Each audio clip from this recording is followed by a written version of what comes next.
दोस्तों नमस्कार। हर दिन 25 मौत और हर दिन 1000 करोड़ से ज्यादा का खर्च। बीते 20 बरस से अफगानिस्तान का सच यही है, लेकिन बीते 24 घंटों में जो कुछ टेलीविजन स्क्रीन पर उभर रहा है, जो अखबारों के पन्नों पर तस्वीरों के साथ उकेरा जा रहा है, उसने समूची दुनिया के लोकतांत्रिक देशों को परेशान कर दिया है। समूची दुनिया हैरत अंगेज है कि जो स्थिति काबुल के हवाई अड्डे पर हो रही है, जिस तरीके से हवाई जहाज रेंग रहे हैं और उसकी छत पर सवार होकर तालिबानी अपनी मौजूदगी का एहसास करा रहे हैं, लोग हैरान परेशान हैं। अपने तरीके का यह पहला नजारा शायद 21वीं सदी में पहली बार नजर आ रहा है, लेकिन इसी 21वीं सदी का एक सच यह भी है कि 21वीं सदी के शुरुआत के साथ ही अमेरिका ने ऐलान किया था, जो हमारे साथ है वो हमारा दोस्त है, जो हमारे साथ खड़ा हुआ नहीं है वह हमारा दुश्मन है। और निशाने पर अफगानिस्तान था। 9/11 के बाद 2001 से लेकर 2021 तक का सफर, कितनी मौतें हुई, शायद इतना खून कभी किसी युद्ध में बहा नहीं। कितना पैसा खर्च हुआ, शायद इतना पैसा कभी पानी की तरह युद्ध के मद्देनजर बहा नहीं। लेकिन यह सब कुछ 20 बरस में माफ है और अभी की तस्वीर शायद किसी को बर्दाश्त नहीं है। लेकिन आज सवाल भारत का भी है। भारत की सीमा पर पाकिस्तान है, जो इस वक्त सबसे मजबूती के साथ तालिबान के साथ खड़ा है। और जब समूची दुनिया में भर्त्सना हो रही है तालिबान के, उस समय पाकिस्तान के प्रधानमंत्री खुले तौर पर इमरान खान जब इस बात का ऐलान कर रहे हैं कि गुलामी की जंजीरों को तोड़ फेंका है अफगानिस्तान में, तो संकेत बहुत साफ हैं। इस वक्त अफगानिस्तान के भीतर तालिबान का नहीं, आईएसआई का कब्जा है। और उस आईएसआई के पीछे अगर पाकिस्तान है, तो उस पाकिस्तान के पीछे चीन भी खड़ा है, जिसने बहुत साफ तौर पर ऐलान कर दिया है कि हम तालिबान के साथ बेहतर संबंध बनाना चाहते हैं। और इन सब के बीच रूस ने भी कह दिया है कि हम अपने दूतावास को बंद नहीं करेंगे। यानी दुनिया भर के तमाम देश जब दूतावास बंद कर रहे हैं, अपने लोगों की वापसी की व्यवस्था कर रहे हैं, उस वक्त रशिया कह रहा है हमारा दूतावास बंद नहीं होगा। अफगानिस्तान अगर 0 पॉइंट है, तो उसके इर्द गिर्द इस त्रिकोण को आज समझ लीजिए। एक तरफ पाकिस्तान, चीन और रशिया, और इन सब से हटकर दूसरी तरफ भारत खड़ा है, जिसके साथ बीते 20 बरस में शायद अमेरिका खड़ा रहा। अमेरिका के कहने पर भारत ने बहुत पूंजी अफगानिस्तान में झोंकी है। अमेरिका के कहने पर भारत जिस अल्टरनेटिव सिल्क रूट को लगातार निर्माण करने में लगा था, जो कि अफगानिस्तान से होकर ईरान तक जाता था और उसके बाद मिडिल एशिया का रास्ता खुलता था और उससे यूरोप का रास्ता खुलता था, उस दिशा में उसको सहयोग अमेरिका से मिल रहा था। तो क्या इन 20 बरसों में जो कुछ अफगानिस्तान में होते रहा, दुनिया ने उससे आंख मूंदे रखा?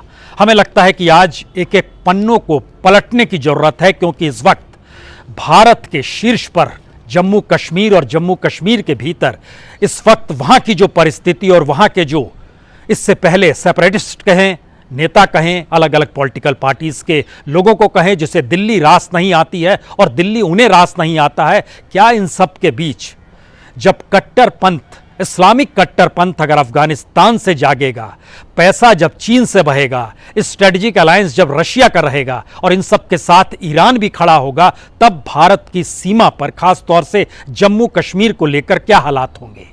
और खास तौर से ऐसे मौके पर, क्योंकि मोदी एरा में भारत के किसी भी पड़ोसी के साथ भारत के संबंध बेहतर नहीं है। चाहे वो नेपाल हो, चाहे वो श्रीलंका हो, चाहे वो बांग्लादेश हो, चाहे वो मालदीव हो। और इन सब के साथ अगर अंतर्राष्ट्रीय तौर पर भारत खुले तौर पर अमेरिका के साथ ट्रंप काल तक नजर आते रहा, और बाइडेन जब वहां के राष्ट्रपति बने, तो उनकी तरफ से जो मैसेज निकल कर आया, वो कश्मीर नीति को लेकर दिल्ली द्वारा तय की गई रास्तों को गलत करार दे दिया गया। वहां के उपराष्ट्रपति हैरिस ने खुले तौर पर जो एक अपना पर्चा लिखा, उसमें इस बात की जानकारी थी कि भारत के भीतर कश्मीर को लेकर दिल्ली का नजरिया कितना गलत है। कुछ सवाल यहीं से निकलते हैं, लेकिन एक एक पन्नों को पलटने का मतलब है, सबसे पहले जरा समझिए सबसे ज्यादा खून और पूंजी जिस अफगानिस्तान में बीते 20 बरस में बही, उस दिशा में दुनिया के आज जो 60 देश संयुक्त राष्ट्र में दरवाजा खटखटा रहे हैं कि वहां पर हिंसा नहीं होनी चाहिए और संयुक्त राष्ट्र को पहल करनी चाहिए, उस दौर में क्या हो रहा था? क्या वो टेलीविजन स्क्रीन पर नहीं रेंग रहा था, इसीलिए हर किसी ने आंख मूंद रखी थी? और आज सब कुछ टेलीविजन स्क्रीन पर आ रहा है, तो क्या सबकी आंखें खुल गई हैं? ये बहुत सारे सवाल हैं। लेकिन फिर भी 19 साल 9 महीने यही उम्र है अफगानिस्तान में अमेरिका की। हर दिन 25 मौत और 1,75,300 मौत इस 19 साल 3 महीने 9 महीने के भीतर हुई है।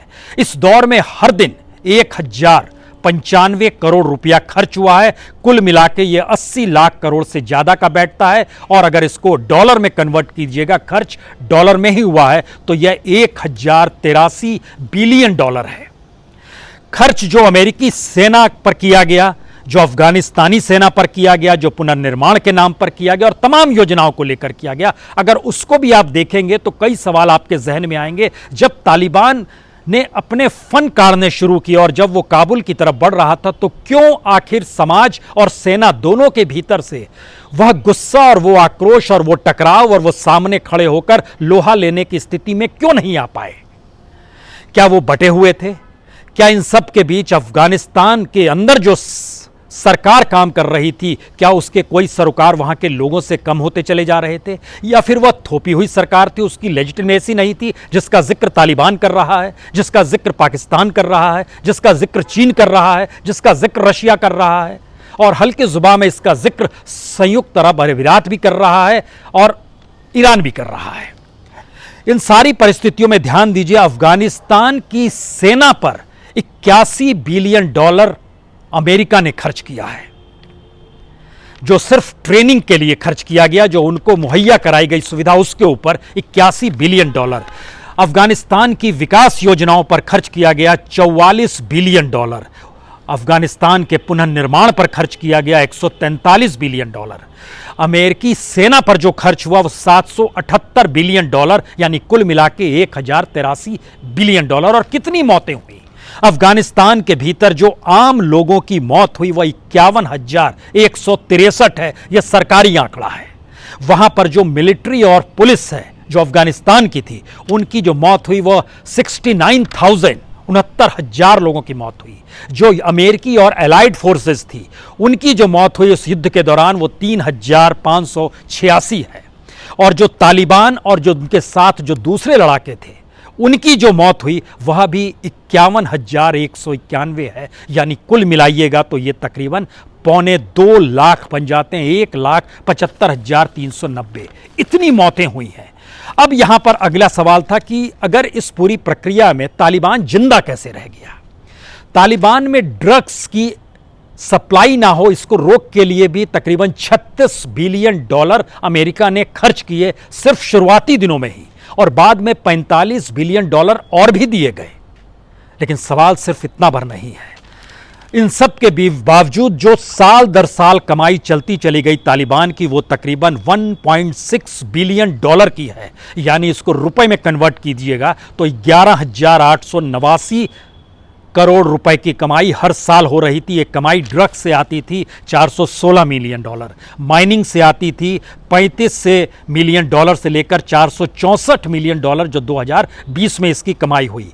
जो एक्सटॉर्शन था लोगों से, बिजनेसमैन से तालिबान का, वो तकरीबन 160 मिलियन डॉलर का था। डोनेशन भी उसे मिलता था 240 मिलियन डॉलर का, और एक्सपोर्ट भी वो जिन चीज़ों को करता था जो कंज्यूमर गुड्स थे, वह भी तकरीबन 240 मिलियन डॉलर था। रियल एस्टेट के जरिए 800 मिलियन डॉलर की कमाई थी। और जो मित्र देश वह भी पैसा देते थे तालिबान को, उसमें रूस, ईरान, पाकिस्तान, सऊदी अरब तकरीबन 100 से 500 मिलियन डॉलर हर कोई देता था। और एवरेज जब निकालते हैं तो ये 11 से 15,000 करोड़ के बीच में सालाना उनकी आय हो रही थी। अब आप कल्पना शुरू कीजिए कि इसके साथ हथियारों का जखीरा, क्योंकि जो दृश्य नजर आ रहा है वो दृश्य इसलिए है क्योंकि अब अफगानिस्तान उस रेडिकल एस्पेक्ट का केंद्र तो नहीं बनेगा जिस रेडिकल एस्पेक्ट को लेकर भारत कश्मीर के भीतर घबराता है। और भारत के भीतर की जो पॉलिसीज है उस पॉलिसी में हो सकता है वह एक ड्राईलैंड मौजूदा वक्त में उत्तर प्रदेश भी हो, क्योंकि जो राजनीतिक सियासत भारत के भीतर में है उसमें मुस्लिम अलग थलग पड़ गया है। तो क्या ये खतरे भारत के लिए तो नहीं है जो आने वाले वक्त में बड़े हो जाएंगे, क्योंकि पूंजी सीमा के पार से होगी। वहां पर मौजूदगी लश्कर और जैश के तकरीबन 10,000 आतंकवादी जो हैं, वह माना जाता है कि अफगानिस्तान और कश्मीर की सीमा के उस पार यानी पाकिस्तान में बैठे हुए हैं। ये 10,000 आतंकवादी आने वाले वक्त में अब अफगानिस्तान तो नहीं जाएंगे, क्योंकि तालिबान इमरान खान के साथ हैं, इमरान खान तालिबान के साथ खड़े हैं। भारत विरोध कर रहा है और इस पूरे साउथ ईस्ट एशिया पर अगर नजर डालिएगा तो भारत के साथ कौन खड़ा है? क्या भारत की फॉरेन पॉलिसी फेल कर गई है? यह सवाल इसलिए भी क्योंकि इसकी शुरुआत देखिए 2015 में जब नॉन अलाइनमेंट मूवमेंट हो रहा था, उस समय भारत के प्रधानमंत्री ने इनकार कर दिया और कहा अब वक्त दुनिया में नॉन अलाइनमेंट मूवमेंट का नहीं है, क्योंकि अब कोई कोल्ड वार नहीं चल रहा है, कोई दो पोल्स नहीं है कि अमेरिका और रशिया के बीच में जो परिस्थिति थी एक वक्त में न्यूक्लियर वार तक को लेकर पहुंच गई थी। उस समय नॉन अलाइनमेंट मूवमेंट खड़ा किया गया था, लेकिन 100 से ज़्यादा देशों की मौजूदगी, भारत अगुवाई करता था। भारत ने एक एक मंच खोया है, नॉन अलाइनमेंट मूवमेंट खोया, इस दौर में सार्क खत्म हो गया, उसकी बैठकें खत्म होने लगी। इन तमाम परिस्थितियों में क्या भारत की फॉरेन पॉलिसी जब अपने पड़ोसियों को लेकर ही एक दुविधापूर्ण स्थिति में भारत को लाकर खड़ा कर रही है, तो क्या सुब्रमण्यम स्वामी जो कि बीजेपी के नेता हैं, संघ से करीबी हैं, जब इस बात का जिक्र करते हैं कि इस दौर में जो भारत के एनएसए हैं डोभाल साहब और जो भारत के विदेश मंत्री हैं जयशंकर जी, इन दोनों को खुली छूट इस देश के प्रधानमंत्री नरेंद्र मोदी ने विदेश नीति के मद्देनजर दी थी, और जब विदेश नीति आपकी फेल हो रही है तो फेल ये दोनों हुए या इनको पावर देने वाले प्रधानमंत्री फेल हुए? ये सवाल सुब्रमण्यम स्वामी भी उठा रहे हैं। तो क्या अंतर्राष्ट्रीय तौर पर भारत की कूटनीति पर असर अफगानिस्तान का बहुत बुरा होने वाला है? क्योंकि सवाल सिर्फ जम्मू कश्मीर पर आतंकवादियों की मौजूदगी का नहीं है, बल्कि रेडिकलाइजेशन के उस विचार का है।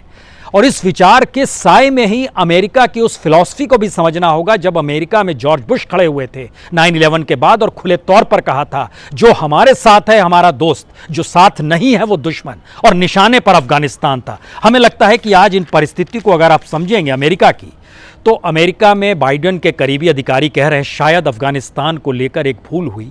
जो डील की गई थी उसमें अमेरिकी सैनिकों की सुरक्षित वापसी का जिक्र था, लेकिन वहां की ऐसी स्थिति इतनी तेजी से धराशायी हो जाएगी और अफगानिस्तानी फौज नहीं रहेगी और राष्ट्रपति देश छोड़कर चले जाएंगे, यह कल्पना किसी ने नहीं की थी। यह कहा जा रहा है, लेकिन हमें लगता है कि अमेरिका की फिलॉसफी अमेरिका के लिए है, यह भारत को मानना पड़ेगा।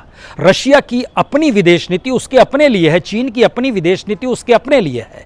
भारत की विदेश नीति क्या कभी रशिया के लिए काम कर रही थी, कभी अमेरिका के लिए काम करने लगी क्या? और चीन के साथ जो गलबैया डाली गई, क्या उसका खामियाजा भुगता जा रहा है? क्योंकि दिल्ली से अहमदाबाद तक इसी मोदी काल में ही जिस तरीके से चीन के जो राष्ट्रपति नायक के तौर पर और हीरो के तौर पर प्रदर्शित किए जा रहे थे, वो आज की तारीख में उसी सत्ता के लिए और इसी रिज्म में सबसे खलनायक कैसे हो गए? इसका मतलब है कि कूटनीति कहीं ना कहीं फेल कर रही थी। क्योंकि अमेरिका के उस सफ़र को देखिएगा, अफगानिस्तान से पहले के सफ़र को, तब आप समझ पाएंगे कि अमेरिका अपनी मौजूदगी दुनिया में एक शासक के तौर पर कैसे रखता है।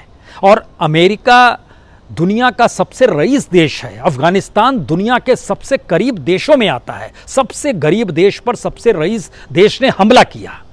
लेकिन हमें लगता है फिर कुछ परिस्थितियों को एक वक्त के लिए समझ लीजिए कि अमेरिका, अगर पुराने युद्धों को आप देखिएगा तो आपके जहन में आएंगे लाखों मौतें हुई थी कोरिया में, कंबोडिया में, वियतनाम में, लेबनान में 17,500 लोग मारे गए थे जब इजराइल के साथ वहां पर इजराइल के पीछे अमेरिका खड़ा था। 2 लाख से ज़्यादा लोग, ऑपरेशन डेजर्ट स्टॉर्म याद है इराक में, 2 लाख से ज़्यादा इराकी मारे गए थे। वेस्ट बैंक में इजराइल का जब ऑपरेशन चला था तो हजारों फिलिस्तीनी मारे गए, अमेरिका पीछे खड़ा था।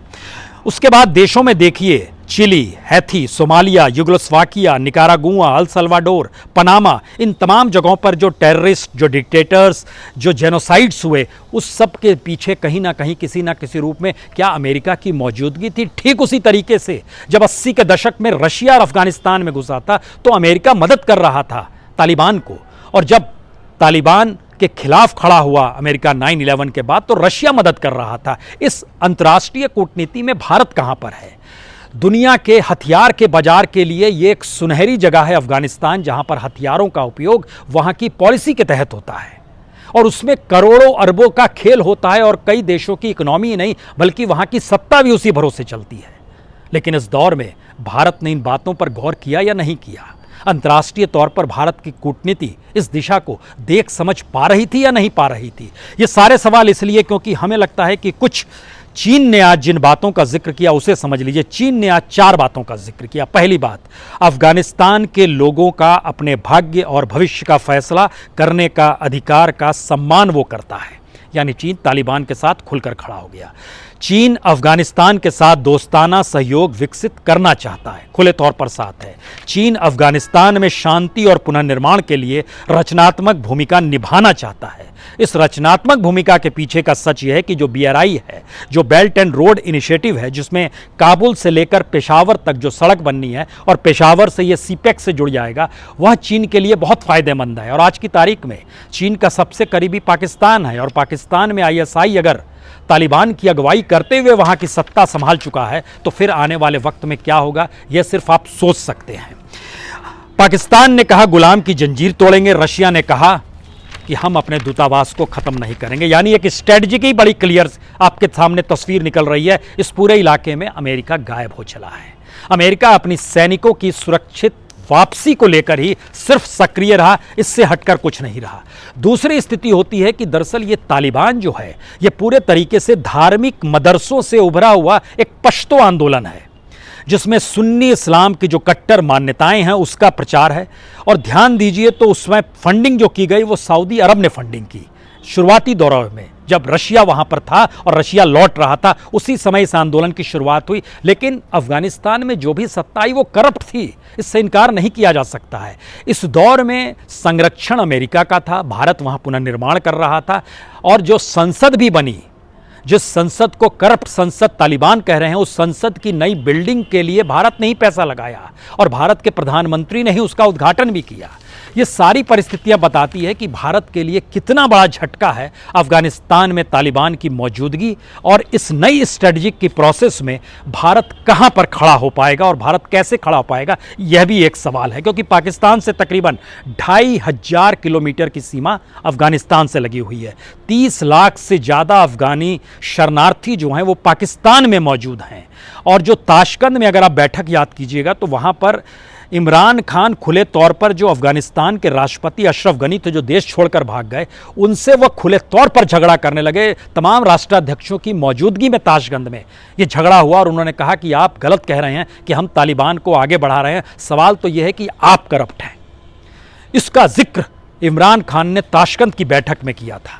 यानी ये खुले तौर पर चीज़ें चल रही है, कोई छुपी हुई नहीं। और अब जब खुल के चीज़ें आ गई है तो आप उन दृश्यों को देखेंगे जो काबुल के हवाई अड्डे पर नजर आ रही है, या आने वाले वक्त की उस आहट को अब समझेंगे जिसके खतरे भारत की अपनी पॉलिटिकल पॉलिसी जो है और जो विदेश नीति जो है, इंटरनल और एक्सटर्नल दोनों परिस्थितियों के एक दायरे को समझिए। और जो इस्लामिक रेडिकलिज्म है, क्योंकि वहाँ पर जो शरिया कानून लागू होता है उस शरिया कानून को मानने वाली तालिबानी हैं। और एक वक्त में ओसामा बिन लादेन का भी साथ जो किया था वो अमेरिका ने ही किया था, लेकिन धीरे धीरे उसको ख़त्म किया अबटाबाद में। लेकिन इस दौर में तालिबान कहाँ पर छुपे रहे, वो पाकिस्तान में ही शरण लिए हुए थे। और जो जानकारी आती है कि पाकिस्तान के वजीरिस्तान इलाके में, क्वेटा के इलाके में, कराची के इलाके में, खैर पख्तूनवा जहाँ पर अबटाबाद है, वहाँ पर तालिबानियों ने शरण इस दौर में ली हुई थी जब बड़ी तादाद में अमेरिकी फ़ौज बढ़ रही थी। ख़ास तौर से 2008, 9, 10, 11 इन 3-4 साल में लगभग अमेरिकी फ़ौज की संख्या 1 लाख से ज़्यादा थी और अफ़गानिस्तान के मानचित्र पर कहीं भी तालिबान नहीं था। लेकिन 2014 में जब ओबामा ने इस बात का ऐलान किया कि अब अमेरिकी फ़ौजों की वापसी होगी, उसके बाद से तालिबान धीरे धीरे बढ़ना शुरू होता है। और जब पूरे तरीके से 2018 में समझौता हो गया कि शांतिपूर्ण तरीके से वापसी कैसे होगी, जो दोहा में बैठक हुई और सारी चीज़ें हुई, अब आप सोचिए कि कतर के दोहा में ही इनका पॉलिटिकल दफ्तर है तालिबान का। तो यह जो बात है कि जो इस्लामिक कंट्रीज़ है उनका क्या रवैया होगा, ये कोई अब सोचने की बात नहीं है। क्योंकि उस तस्वीर में समझने के साथ यह भी सोचिए कि तमाम देश जो इस वक्त जहाँ पर खड़े होंगे वह कहीं ना कहीं तालिबान के खिलाफ नहीं जाएंगे। उसमें आप कोई भी देशों का नाम, जो इस्लामिक कंट्रीज़ हैं उनका नाम जब आप लेते हैं, उनके बारे में एक पर्चा जब जारी किया गया, उस पर्चे में 2-3 चीज़ों की जानकारी बड़ी रोचक तरीके से दी गई और कहा गया कि दरअसल जो पाकिस्तान का रवैया है, जो चीन का रवैया है, जो रशिया का नज़रिया है, जो ईरान का नज़रिया है, जो सऊदी अरब का नज़रिया है, जो यूनाइटेड अरब अमीरात का नज़रिया है, जो तजाकिस्तान का है, जो कुर्दिस्तान का नज़रिया है, ये कहीं ना कहीं तालिबान के खिलाफ उस रूप में खड़ा होने की स्थिति में कभी नहीं आ पाएगा जैसा भारत सोचता है। तो भारत के लिए एक अलग थलग पड़ते हुए एक नई परिस्थितियां हैं सामने, क्योंकि अब काबुल का मतलब कोई काबुली वाला नहीं है। अब काबुल का मतलब एक ऐसे मंच पर अफगानिस्तान की मौजूदगी है जो अंतर्राष्ट्रीय राजनीतिक क्षितिज में, खासतौर से इकोनॉमिक एस्पेक्ट में, जब सीधे संघर्ष में चीन और अमेरिका आमने सामने खड़ा है और रशिया साथ देने की स्थिति में आ गया है चीन का, यानी ध्रुव बदल चुके हैं, उस दौर में भारत की अब अंतर्राष्ट्रीय कूटनीति क्या कहती है, भारत की वैदेशिक नीति क्या कहती है। और अभी तक जो सोच थी उसमें सबसे बड़ा संकट यह है कि देश के भीतर की जो सियासी जमीन है उसमें भारत के भीतर मुस्लिम रेडिकलाइजेशन को रोकना भी एक बड़ी बात है, क्योंकि रेडिकलाइजेशन भारत के भीतर में मुस्लिमों का हुआ ये हम टेररिज्म के दौर में देख सके हैं।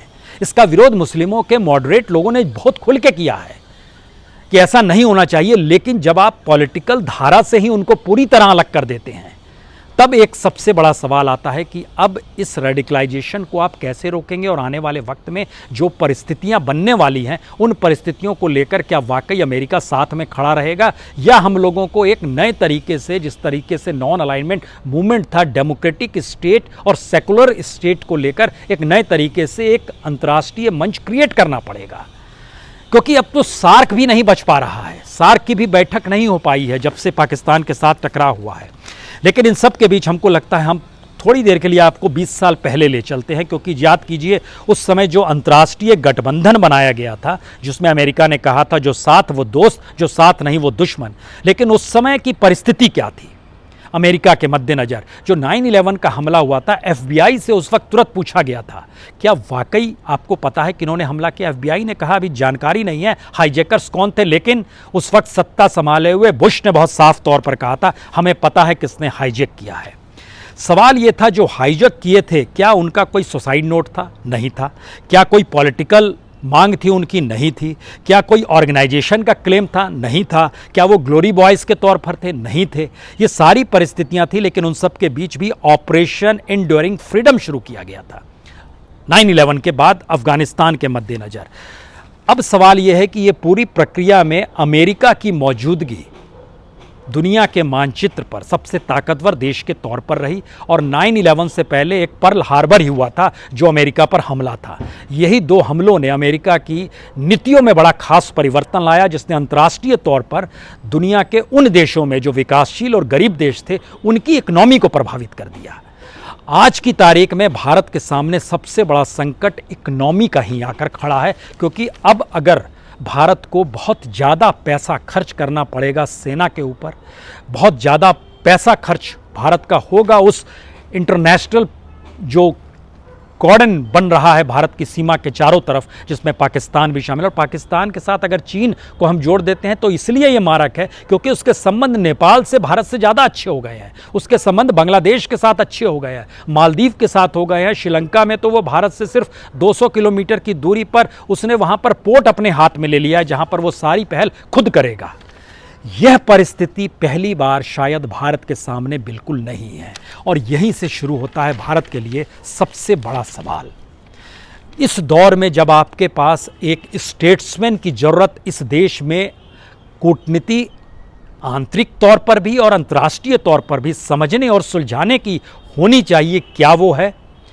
क्या हमारे पास ऐसा स्टेट्समैन इस वक्त सत्ता को संभाले हुए है जो भारत के भीतर में सभी को साथ लेकर चले और उसमें मुस्लिमों को भी अपने साथ ले आने की प्रक्रिया में आए? अगर नहीं है तो उनको सोचना पड़ेगा, और अगर हैं, अगर वो मान कर चलते हैं तो फिर ये खतरे की घंटी भी है, क्योंकि स्थितियां बहुत साफ बनाती है जो CAA NRC के बाद इस देश में खड़ी भी हुई।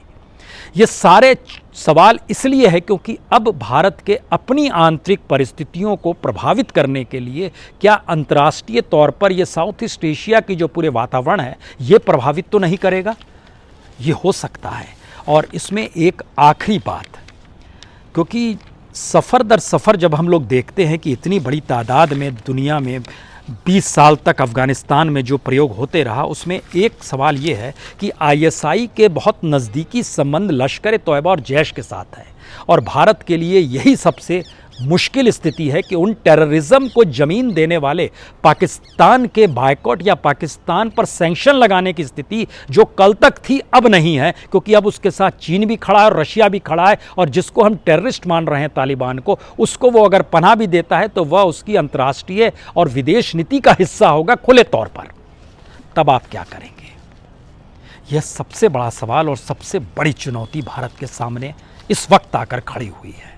संभलना सहेजना भारत की राजनीतिक सत्ता को है और इस देश को भी समझना है कि इस वक्त शायद भारत को एक ऐसे स्टेट्समैन की ज़रूरत है जो आंतरिक राजनीति को इस स्थिति में ढालना शुरू करे, जो अंतर्राष्ट्रीय तौर पर भारत की एकजुटता ही शायद सबसे बड़ा जवाब पाकिस्तान को भी हो सकता है, सबसे बड़ा जवाब अफगानिस्तान को भी हो सकता है, चीन को भी हो सकता है। यह एकजुटता कभी हमको आर्थिक व्यापार के तौर पर बंटती नज़र आती है, कभी सामाजिक और धार्मिक स्तर पर लोगों को बांटती हुई नज़र आती है और कभी भारत की सियासत को साधने वाले चुनाव में यह खुलकर इसका प्रयोग भी होता है। और उस वक्त इस देश के कॉन्स्टिट्यूशन इंस्टीट्यूशन, चाहे वो सुप्रीम कोर्ट हो या इलेक्शन कमीशन, वह भी सत्ता के आगे नतमस्तक हो जाता है। ये शायद एक खतरनाक परिस्थिति है। बहुत बहुत शुक्रिया, बहुत बहुत शुक्रिया।